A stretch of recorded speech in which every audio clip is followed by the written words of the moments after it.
listening to Unpause Your Life with Dr. Cali Estes and Master Coach Jenny Fontana, founders of the Life Coach Method. Each one of our uplifting and deep dive episodes is geared to help you tackle the things that hold you back from having the most magnificent life you deserve. Sit back, relax, and prepare to be coached.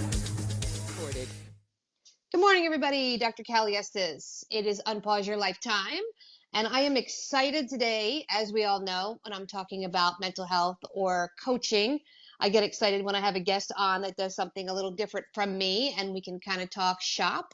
So without further ado, I'd like you to meet Alain Dumonceaux, and he is the creator of the Purposeful Man for the Awakened Man movement. He's on a mission as the beacon for what it means to live an authentic life. For the past 3 decades, he has lived the highs of the Culinary Olympics to the lows of losing it all, almost twice. Today, Alain's purpose is to guide men to rediscover their life's mission, starting with a purposeful action plan called The Return of the King that sets the stage for their hero's quest. So without further ado, welcome, Alain. Thank you very much for having me on the show. Looking forward to our conversation. Awesome. So let's get right into this. Well, first, tell me, what is the Culinary Olympics? Are you cooking for somebody? Is that what we're doing? Yeah, absolutely we are. So Culinary Olympics has been around for probably about 4 or 5 decades now, at least since the early 80s for sure. That's when I started to get involved with it, and it is a cooking competition.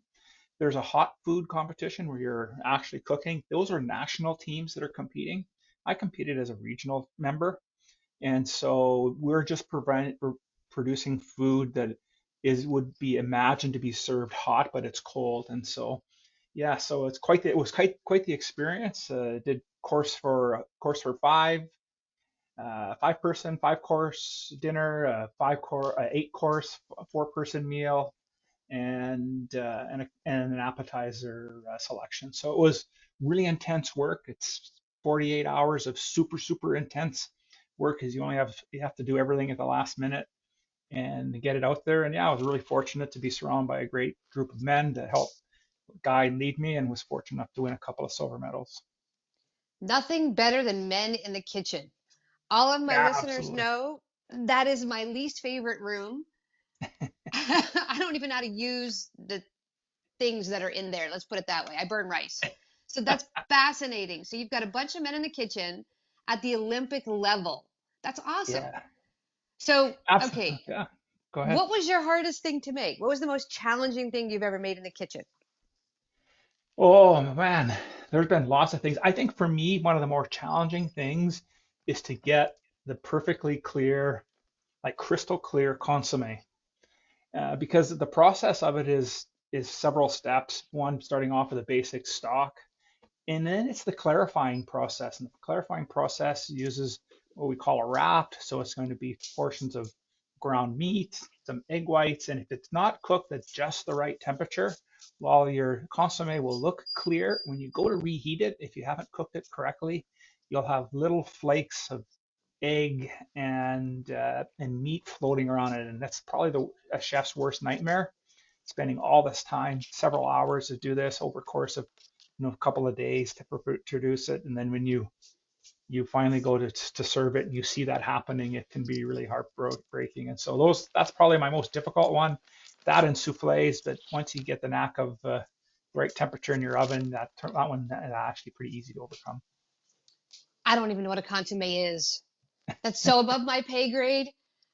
I have a friend who's a chef, so she'll come over and she'll cook for me because Nice. I'll tell. She's like, "What are you having for dinner?" I'm like, "Whatever I can find that's takeout." She's like, "Are you kidding?" I'm like, "No." So she'll come over and she makes all this stuff. I'm like, "What is this?" She goes, "Don't ask. You'll never learn how to make it. Just to eat." So whenever I talk to somebody that loves to cook, I find it fascinating because you guys talk about all these fancy things, and it's so beyond my scope of like I can make, basics, mac and cheese, the easy little things. So that's Yeah. awesome. So what made you want to do that, to compete at that level? I always had an interest in food from a very young age. My mom was an okay cook, And she cooked for my dad, and so dad liked to have everything well done, and so there wasn't a lot of, we didn't, I wouldn't say there was fine cuisine in my home, but there was always good, tasty food. And at a very young age, I really enjoyed that. Mom used to make her own bread, and so I loved seeing that, participating in it. But what really got me going was in weekday afternoons at around 4 o'clock. We, Graham Kerr would come on with the Galloping Gourmet. Now I'm probably aging myself here a bit. So that used to be a cooking show on in out of the US, and Graham would make these classic French dishes, and at the end he would have a guest. They'd sit down, they'd have a big glass of wine, and the best part of Graham was watching him cook, and then he'd be cutting the food and eat it, and then all the food, all the good food noises like that. It's like I thought I just want that experience for people, that you That's make awesome. something and they have that experience of that is so incredible. And really that started it between that and then Three's Company and Jack Tripper. I thought, hey, single guy living with, some women and have my own restaurant. I thought that'll be great, but I ultimately ended up by marrying my high school sweetheart. So that part was out of the question. But you know, really those things were catalysts for me. Food has always been a big part of it. And I think for me, what a great way to bring family and friends together, but around a kitchen table. That's awesome because when everybody gets together, they're always congregate in the kitchen. Yes, absolutely. Okay, so here you are, I call it chefery. So you're cheferying because you're not just cooking, you're like chef level. How do you get into this other stuff? How do you bridge that gap into coaching? How'd you get there? I think when you really think about the idea of being a chef is that while you can do everything on your own, the real skill of a chef is being able to coach and lead people and teach them on how to do different things in order to create that one plate. And so you have to be a great multitasker. You have to be excellent at delegating, and you have to really understand how to lead and motivate people. Because without those, and people get the idea of seeing, Gordon Ramsay and he's losing his mind on TV. And you got to remember that's a lot for show. Although it wasn't far off to how it was in the kitchens when I was coming into it. With chefs getting extremely upset because it's their name on that plate. And so I found that there was opportunity for me to really hone my people skills because there is a time crunch. You can't think about going into a restaurant. It's not like you sit in the restaurant and go, well, come back in 3 hours and then we'll bring you your food. Like there's a crunch time where, the expectations of 15 to 20 minutes that you're going to get your food in each course. And so there's lots of pressure. And so you really learn how to manage your emotions. You learn how to manage others and help them manage their emotions, because when the pressure's on, that's when we need to be functioning at our highest levels. And it's truly a labor of love, and it takes a lot of practice, a lot of gamesmanship in order to be able to walk the nuances of all the different personalities. That's such a good correlation. I've never heard anybody draw that correlation that clearly because that's exactly right. Exactly what you have to do in the kitchen at that level, not just, making a casual meal for two rowdy kids. You're actually at that level is exactly what you're doing in the coaching sector. We have a, product to deliver, or we have a results driven item service, and we have an expectation of our clients that we're going to hit a mark, that we're going to complete something in a specific timely manner. That's a really good analogy. Now, between the two, what's more fun? That's a great question. I since I've transitioned out of the kitchens and now I lead larger organizations in the hospitality industry as well as coaching, I would say that coaching is more exciting and more fulfilling today, and only because it's another way for me to apply the skills that I learned as being a chef, competing in the Olympics, but also my personal life challenges in helping and guiding. And I focus in the sphere of men's personal development and helping them really understand who they are and what makes them tick. And so I get a lot of fulfillment out of seeing men transition from a struggle in their life, whether they have a marriage that's flatlined or a business and career that's just stagnated, or their personal life is they've woken up and they go, man, this is not where I expected my life to be. And they Right. finally want to take responsibility for that and say, this enough's enough. It's time to make a change in my life and regain some respect for myself so that I can get that from others. What makes your program different than, say, anything else on the market? Because there's some pretty, I don't want to say hardcore, but like, militant type programs for men that are more like boot camps and, Yeah. put your big boy panties on and man up. And they're kind of, I don't want to say they're run by narcissistic men, but they're very, like they attract a very specific type of guy Yeah. as opposed to the feeling, in touch with your emotions type. So what's different about your program? Yeah, that's a great question, Dr. Cali. I think that the nuance for us is that while those programs that you just described are excellent, how many times in your life are you going to effectively be able to utilize that? I would offer you to suggest that that's rare because that's not how people relate to. The days are long gone of a coach or a leader standing over top of somebody berating them. Today, what we need to how we need to work with folks, especially men, is helping us understand that it's okay for us to have feelings. It's okay for us to, we're angry. So why? So we want to focus on where is that coming from?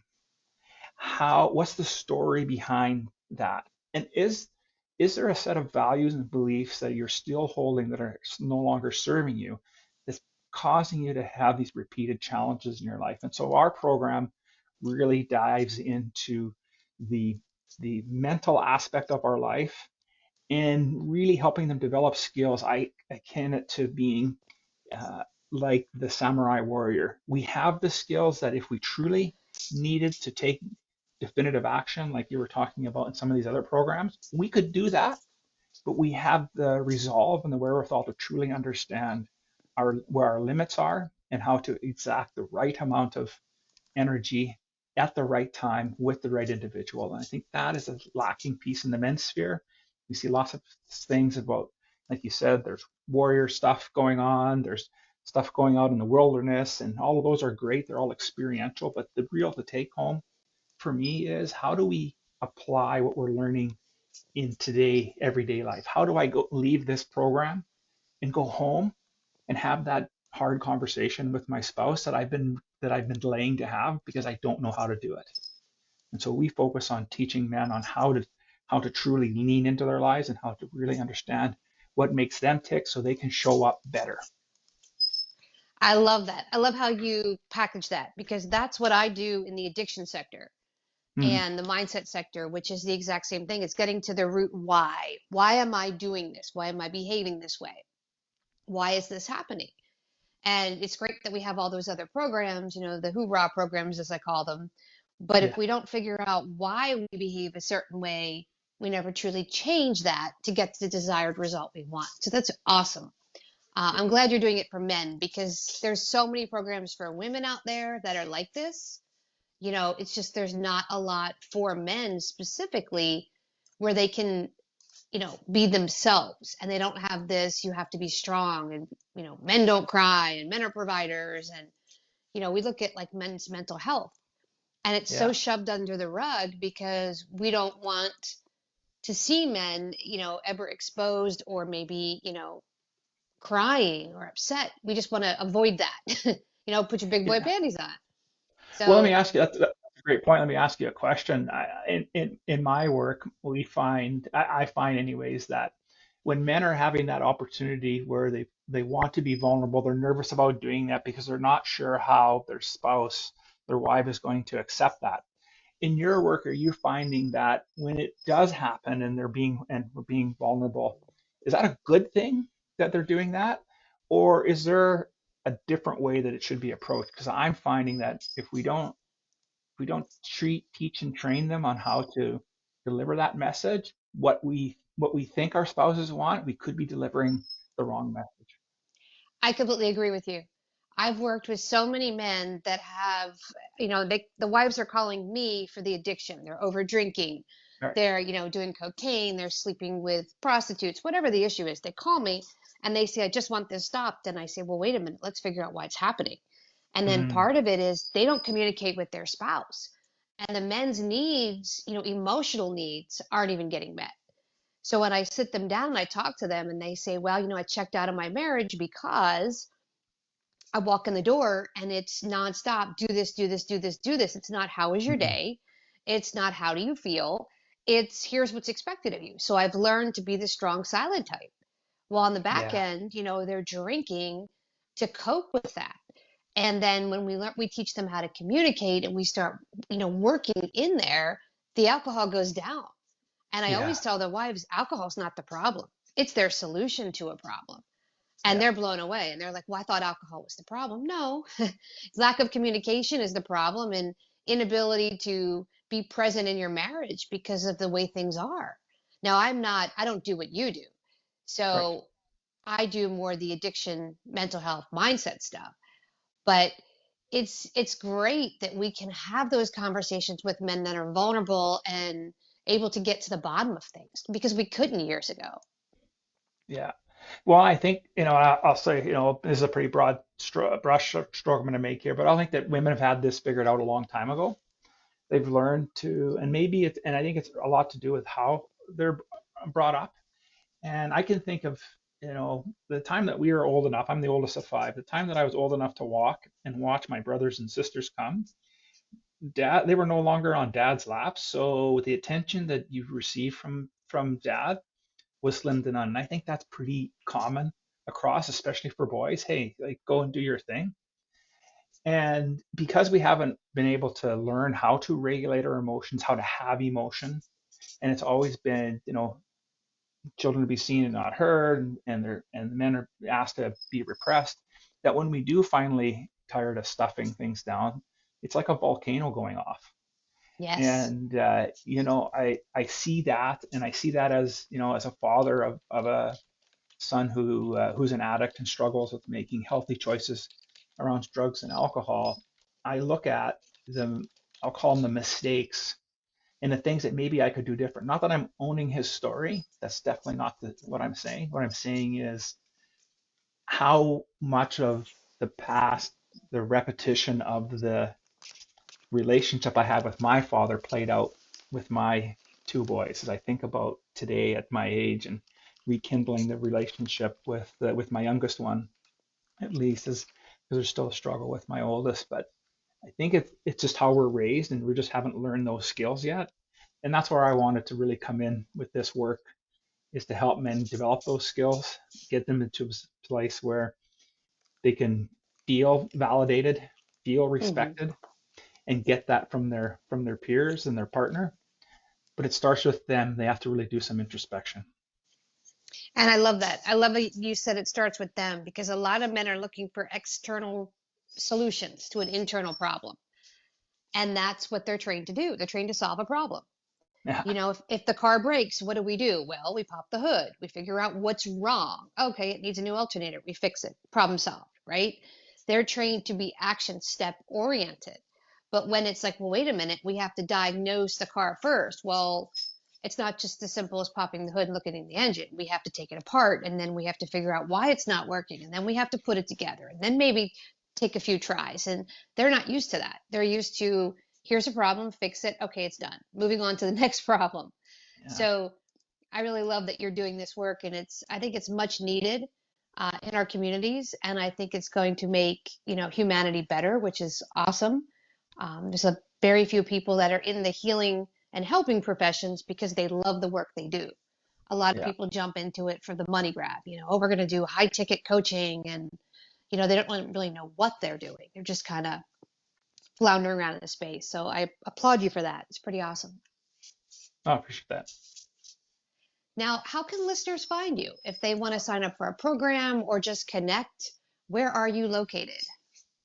So I'm all over the social media. You'll find the handle at the Awakened Man. It, just type that in. You're going to find my work there. But best place to go is to go to my website, theawakenedman.net. What you're going to find on the website, there's a pop-up. I have a free exercise for you to download and go through. It's called Setting the Compass.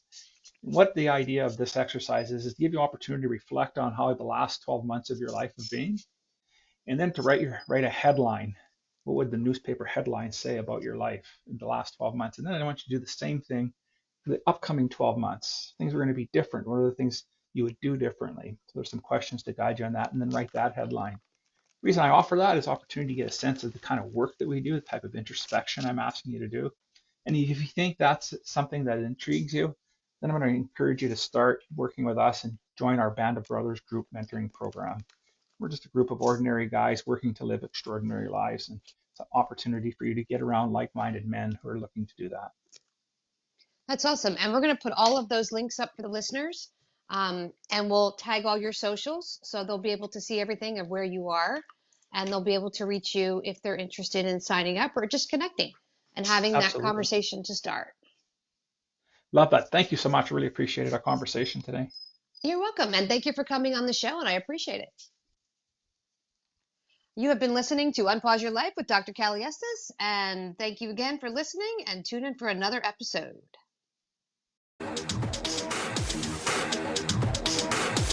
Thank you for listening to Unpause Your Life with Dr. Cali Estes and Master Coach Jenny Fontana.